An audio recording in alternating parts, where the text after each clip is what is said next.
Ito naman hong balik eskwela sa San Francisco High School sa Quezon City. Tuloy pa rin ngayong araw sa kabila nga ho yan ng sunog nitong linggo.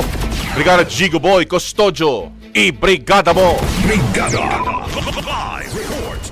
Sa kabila ng nangyaring sunog nitong linggo sa bahagi ng gusali ng San Francisco High School sa Quezon City, tuloy pa rin ang pagsisimula ng klase ngayong araw.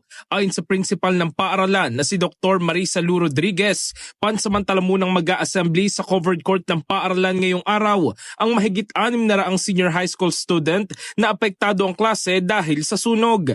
Pero bukas, ililipat na sila sa 12 classroom sa DepEd A building ng paaralan. Imbes na isang shift, gagawin silang morning at afternoon shift.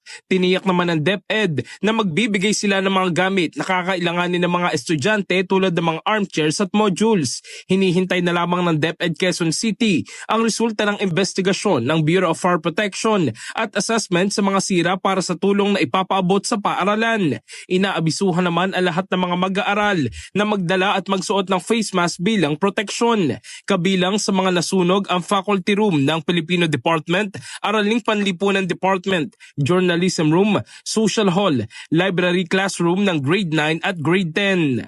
In the heart of changing lives, ako sa Brigada Gigo Custodio ng 105.1 Brigada News of Manila, The Music News Authority. Ang bahaging ito ay hatid sa atin ng Drive Max Coffee. Ligayang tuloy-tuloy.